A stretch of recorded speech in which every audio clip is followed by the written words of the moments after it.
Assalamu alaikum and welcome back to Today in African History with Baba Shaka. I'm Baba Shaka and today is January 17, 2021. And today we want to take a look at one of our more recent ancestors. This gentleman joined the ancestral world back in January 17, 2013. Okay?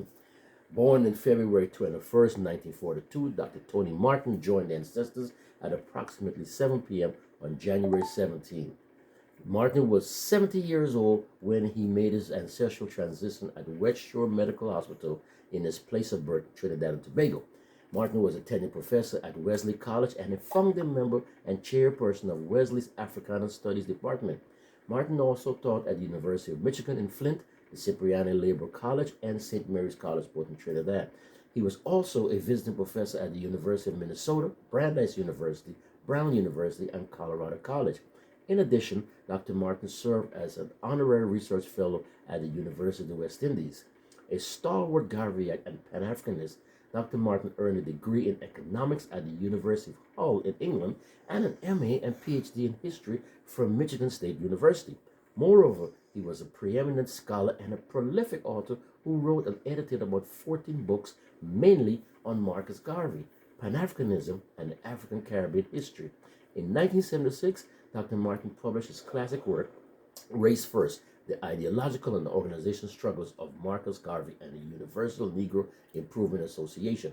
His copious scholarship continued with the publication of Marcus Garvey, Hero, a first biography, Message to the People, The Course of African Philosophy, The Philosophy and Opinions of Marcus Garvey, African Fundamentalism, a literary and cultural anthology of Garvey's Harlem Renaissance, Literary Garveyism, Garvey's Black Arts in the Harlem Renaissance, The Poetical Works of Marcus Garvey, Amy Ashwood Garvey, Pan-Africanist, Feminist, and Mrs. Garvey, number 1, A Tale of Two Amys, The Pan-African Connection, and From Slavery to Garvey and Beyond, and the Caribbean History from Pre-Colonial Origins to the Present, which was published in 2012.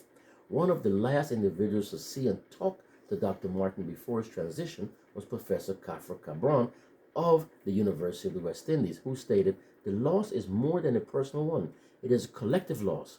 Our brother has left a legacy of phenomenal scholarship, particularly his works on Marcus Garvey, but there was still so much more to come, so much more that he was close to completing after years of meticulous study with which he was associated and brilliant drafts that were due for completion in 2013.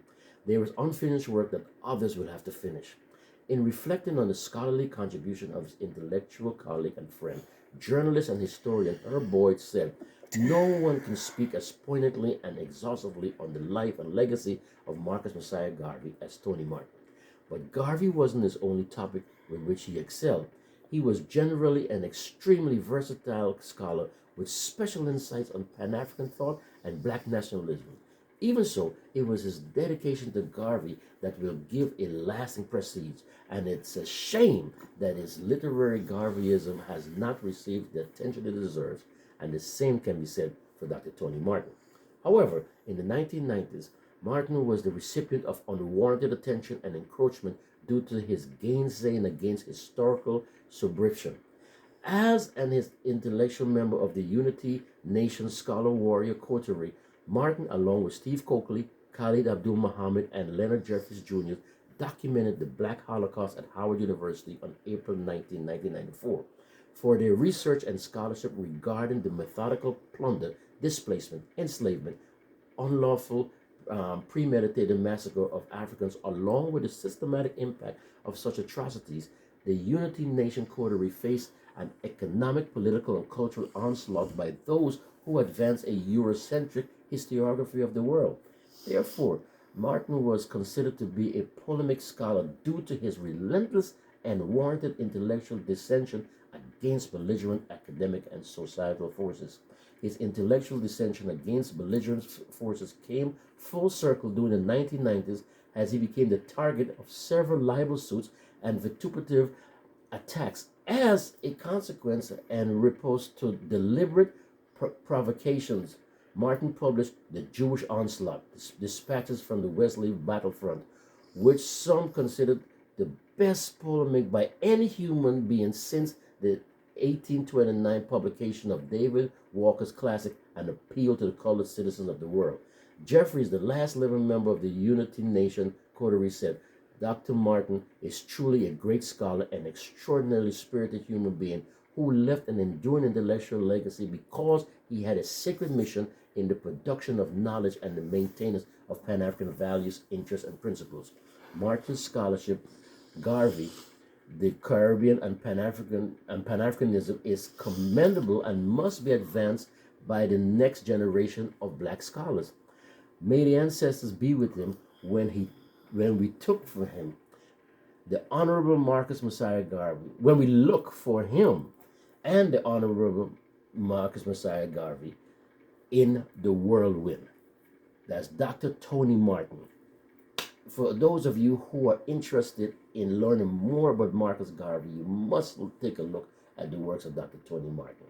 And he himself, Dr. Martin, deserved almost as much, if maybe the same amount of attention as Marcus Garvey himself.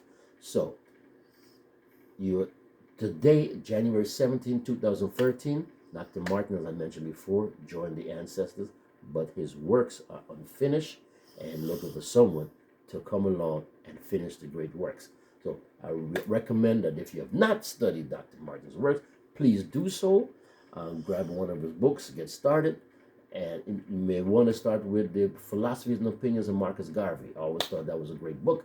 I learned a lot from that. So, once again, this is Today in African History with Baba Shaka. If you are a subscriber, I want to thank you for your support. If you have not subscribed, go ahead and hit that subscribe button. Hit that little icon that looks like a bell. That will notify you whenever we upload one of these videos. So until tomorrow, once again, this is Today in African History with Baba Shaka. Masalam.